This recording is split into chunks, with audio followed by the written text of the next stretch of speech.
ओम श्री स्वामी समर्थ.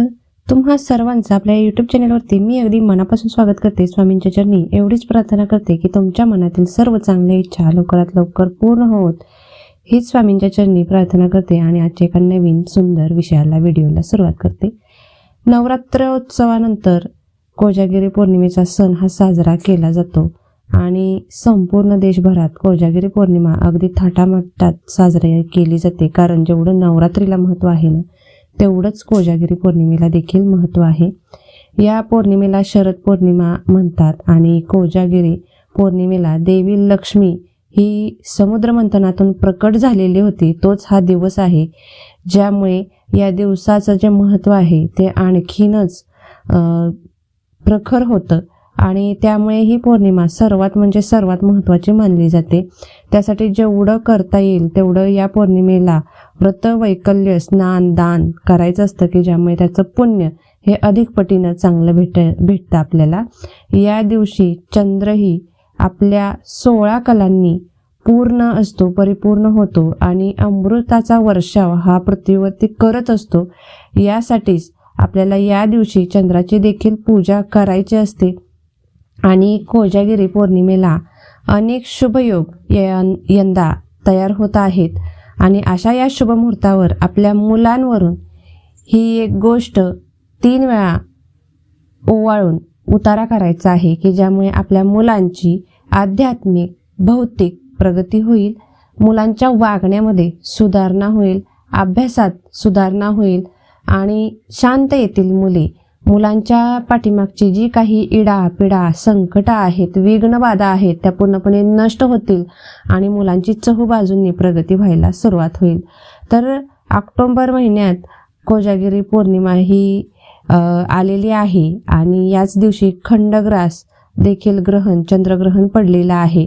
आणि 28 ऑक्टोबर रोजी म्हणजे उद्या आपल्याला रात्री चंद्रग्रहण लागणार आहे. कोजागिरी पौर्णिमा असल्याने वेदकाळात रात्रीच्या वेळी लक्ष्मी आणि इंद्राचे पूजन करून दूध साखरेचा नैवेद्य दाखवता देखील आपल्याला येणार आहे. असं काही नाही की आपण नैवेद्य करू शकत नाही, आपण करू शकतो. नैवेद्य व्यवस्थित दाखवायचा आहे नैवेद्य. मात्र प्रसाद म्हणून एक पळीभर किंवा एक वाटीभर खीर न खाता फक्त 1च चमचा आपल्याला प्राशन करायचे आहे या खिरीचा. मात्र ही जी खीर आहे ती ज्यावेळी आपण चंद्राला नैवेद्य दाखवू आणि चंद्रप्रकाशात ठेवू की नाही, त्यावेळी यामध्ये तुळशीची पानं टाकायला अजिबात विसरायचे नाही. तुळशीची पानं टाकूनच आपल्याला ही खीर बनवायची आहे आणि नंतरच देवाला दाखवायची आहे, म्हणजे चंद्रदेवांना आणि माता लक्ष्मीला, माता विष्णूला दाखवायची आहे नैवेद्याच्या स्वरूपात. असं म्हटलं जातं की ठीक 12 वाजता या दिवशी म्हणजे कोजागिरी पौर्णिमे दिवशी ठीक 12 वाजता लक्ष्मी, विष्णू आणि चंद्रदेव संपूर्ण पृथ्वीवरती भ्रमण करत असतात आणि जे कोणी जागे असतात अशा लोकांवरती स्वतःची कृपादृष्टी ही ते टाकत असतात, कृपाशीर्वाद देत असतात. त्यासाठी या दिवशी जागरण करणं अतिशय गरजेचं असतं. 12 वाजेपर्यंत तरी सर्वांनी जागरण करावं. 12 नंतर तुम्ही झोपी गेलात तरी देखील चालेल. आणि राहिलेलं जे दूध आहे ते तुम्हाला दुसऱ्या दिवशी तुम्ही पिऊ शकता. दूध असेल, खीर असेल ती तुम्ही दुसऱ्या दिवशी सुद्धा पिऊ शकता असं शास्त्रात सांगितलेलं आहे. तसेच कोजागिरी पौर्णिमा ही शुक्रवार 27 ऑक्टोबर 2023 म्हणजे आज उत्तर रात्री 4:17 प्रारंभ होत असून शनिवारी 28 ऑक्टोबर रोजी उत्तर रात्री 1:53 ही पौर्णिमा असणार आहे. आणि अशी जी ही पौर्णिमा आहे ती आपल्याला अतिशय थाटामाटात साजरा करायची आहे. तर बघा 5 जे योग आहेत, शुभयोग आहेत ते 5 कोणते आहेत. उद्या शनिवार असून 28 ऑक्टोबर रोजी कोजागिरी पौर्णिमा आहे आणि या दिवशी चंद्र आणि गुरुचा गजकेसरी योग हा निर्माण होत असून सूर्य आणि बुधादित्य योग हा तयार होत आहे. तसेच शनीचा शशयोग आणि सौभाग्य योग याचसोबत सिद्धियोग सुद्धा याच दिवशी जुळून आलेले आहेत.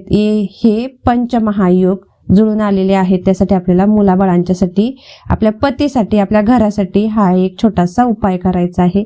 राजयोगाप्रमाणेच याचा प्रभाव तुमच्या आयुष्यावरती, कुंडलींच्या वरती प्रत्येकाच्या दिसून येणार आहे. आणि कोजागिरी पौर्णिमा ही पुन्हा एकदा सांगते मी, आज शुक्रवार आहे.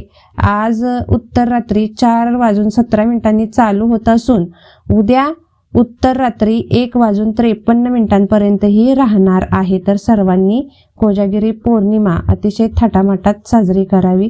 जर पूजा, विधी, व्रत, वैकल्य याबद्दल माहिती हवी असेल तर नक्कीच तशी कमेंट करा. मी त्याचाही व्हिडिओ लगेच करून तुम्हाला पाठवण्याचा प्रयत्न करेन.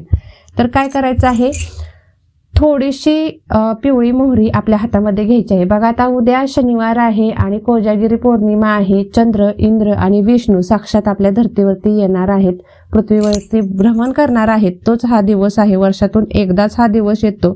यासाठी आपल्याला थोडीशी मोहरी, पिवळी जी मोहरी असते ती थोडीशी हातामध्ये घ्यायची आहे. आणि ही घेतल्यानंतर 3 वेळा, लक्षात ठेवा, 3 वेळा हनुमान चालीसा म्हणायची आहे. हा उपाय तुम्ही तुमच्याच देवघरामध्ये बसून करू शकता.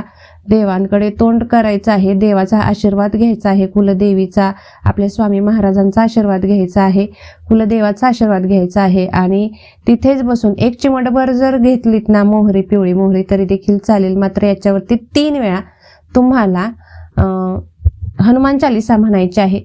हे म्हणून झाल्यानंतर तुमची किती मुली असतील, 2 असू देत, 3 असू देत, ही मुली एकत्रित करा. म्हणजे एका जागी बसवा. या मुलांना पूर्वेकडे तोंड करून बसवा. तुमचं तोंड पश्चिमेकडे झालं पाहिजे. अशा पद्धतीने आपल्या मुलांना बसवा. 2 असो, 3 असो, 5 असो, तुमच्या जावेचे असो, नंदीचे असो, कितीही तुमच्या घरी सुट्टीला आलेले असो किंवा असेच आलेले असो किंवा राहत असतील तुम्ही एकाच घरामध्ये, मोठं कुटुंब असेल तर सर्व मुलांना एका रांगेत बसवायचं आहे, पूर्वेकडे तोंड करून. आणि नंतर ही जी मोहरी आहे ती प्रत्येक मुलावरून 3 वेळा उतरवून घ्यायची आहे, ओवाळून घ्यायची आहे.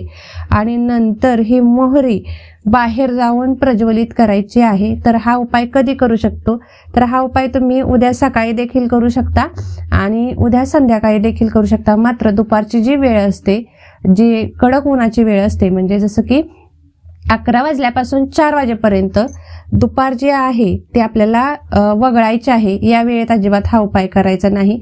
तुमची मुलं जर बाहेर जात असतील, दिवसभर बाहेर राहत असतील, संध्याकाळी उशिरा येत असतील, सपोज जर तुमची मुले 9-10 वाजता जरी घरी येत असतील किंवा तुम्ही एखाद्या कामासाठी जात असाल आणि तुम्ही उशिरा घरी येत असाल तरी देखील तुम्ही हा उपाय करू शकता.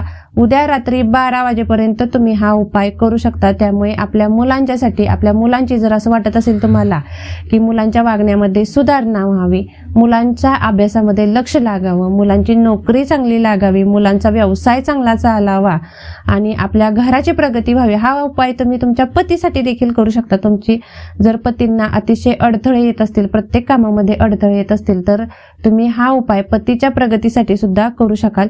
ज्या व्यक्तीवरून तुम्ही हा उतारा कराल त्याची चहूबाजूंनी प्रगती व्हायला सुरुवात होते. तर आजची माहिती ही एवढीच होती.